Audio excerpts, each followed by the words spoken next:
চিংড়ি দিয়ে কি হবে গো? চিংড়ি দিয়ে আজকে আলু গাটি তরকারি হবে, দেখাবো খানে। এখন চিংড়িটা আমি ভাজি, আচ্ছা, তারপরে গাটি আলু আমার দেখাবো। তখন চিংড়ি ভাজা হয়ে গেছে, দেখ ফেনা কত, ওর মধ্যে সাদা জিরে দিয়ে দিলাম, একটা তেজপাতা দিই, একটা শুকনো লঙ্কা দিই। গরম আজকে, এবার দিয়ে দেবো শুকনো। এই যে গাটি আলু কেটে রেখেছিলাম, এবার ভেজে নেবো। ভাজা ভাজা হয়ে গেছে। এবার দিয়ে দেবো টমেটো, যা যা মশলা দেবার দিয়ে দেবো। দিয়ে দেবো হলুদ 1 চামচ, দিয়ে দেবো এই যে জিরের গুঁড়ো একটু।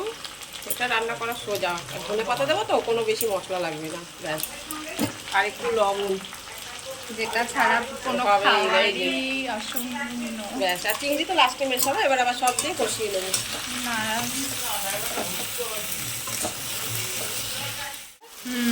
এবার জল দিয়ে দেবো। নামানোর একটু আগে চিংড়ি মাছটা দেবো, বুঝেছিস? ঝোলটা এটা ফুটো। কতক্ষণ? 10 মিনিট। একটু আলু গাটিটা সেদ্ধ হবে তো।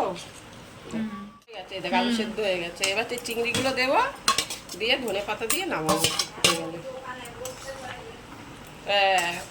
গাটি আলু চিংড়ি দারুণ হয় এটা, মশলা লাগে না, একটু জিরের গুঁড়ো লঙ্কার গুঁড়ো দিয়েছি, কিন্তু এমনি আর আদা, কোনো আদা বাটা এই বাটা কিচ্ছু দিই না।